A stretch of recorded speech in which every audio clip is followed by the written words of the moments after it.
In this installment of the RAMA Blueprints Extra, we listen to the family origins and the San Francisco roots of Real Alternatives program founder Jim Queen in his own words.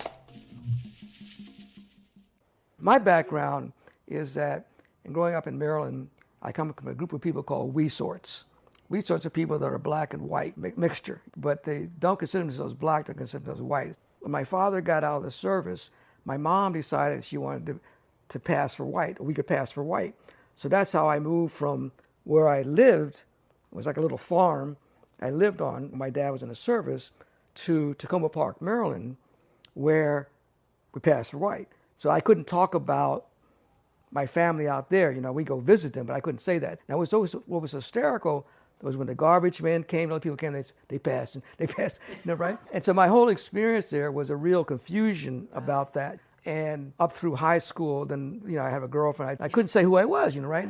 And you got leprosy, what's going on? So I couldn't say that. So it really just made me really distraught, confused, and almost suicidal, you know, right? You know, I was a real good student at the beginning, you know, right? I was president of my class all the time, you know, right? Growing up. Then by the time I got to high school, then that's when I began to get totally bombed out. I started being a smart ass, walked across the desk, just acted out, right? And so finally in 11th grade, I dropped out. After I dropped out of high school, I started just getting a job, got a job doing roofing construction and other stuff. Then I started to get into service, and my parents were going to sign for me to get in at 17. So I do that. Then one day, in comes these two white guys come to the house and say, well, we see a discrepancy here, because on my birth certificate it says colored. So we don't understand. So my mom says, there's something wrong. You know, she gets all indignant. So that squashed it from me going into service at the time. 2 years later, that's why I went back and got in. When I initially went to the service, I came out and said I was, you know, mixed. And it felt such a relief. Now, if I go back to Maryland, my mom and dad were still passing. I can't go back and, be who I want to be or who I am, you know, right? And so I decided, well, you know, I'll just live out here, stand out here. So I came to San Francisco. That's what my ultimate reason for coming for San Francisco. I was born in Maryland, lived in Maryland until I was about 19 years old. Then I joined the Navy, became a medic in the Navy, got sent to Camp Lejeune, North Carolina, at a hospital in Camp Lejeune, North Carolina, from 1958 to 1960. In 1960, they came through and said, if anybody wants to volunteer to be a medic with the Marine Corps, because the Navy and the Marine Corps are like sister organizations. And I said, okay. So then they said, okay. They sent me to Camp Pendleton, California, which is the southern part of California. And there I joined the 1st Recon, which is like Special Forces, and became a medic with Special Forces there for 2 years. Spent 6 months in Okinawa. I was very blessed, you know, because usually you get called to go to Vietnam. And I lucked out, did not get called to go to Vietnam, and I thank God for that. But one of the things when I was in Camp Lejeune, there was a young guy there who kept raving about San Francisco. He'd always say, well, you should go to San Francisco, you'd love it. And I remember that. So I was in a Camp Pendleton one time, and I decided to come to San Francisco and leave. And I fell in love with it, you know, the streetcars, the pastel colors. You know, East Coast, everything's brick. So I really fell in love with the city itself. I stayed there for about 2 weeks. And so that's how I decided, I liked it a lot. When I got out of the service, I decided to stay in California, moved to San Francisco. And that's how I started my roots in San Francisco. Started City College, worked at the post office as a temporary at the post office. Then I went to State College. Then after I graduated from State College, I always had this dream about working on freighters. And one of my buddies, Tommy Kim, which fits into the story, his father was an engineer on ships.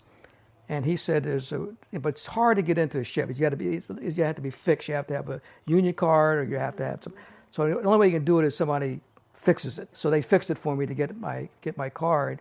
So I started to ship out. So I shipped out for a while. And in 1967, I came home. And so I decided, well, let me cop a gig here in the city. And so there was a counseling position open for the Mayor's Summer Youth Program.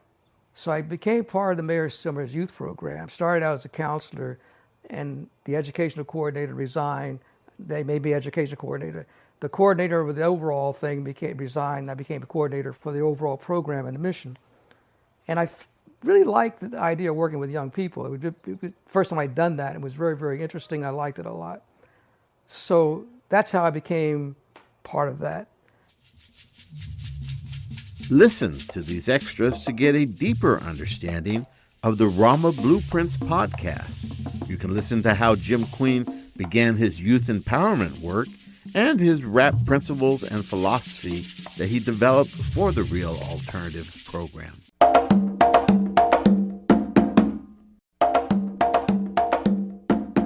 In the next episode of the RAMA Blueprints, The Roots of Rap, Part 2, The Tree Begins to Grow, we look how the Real Alternatives program begins to grow through the 1970s.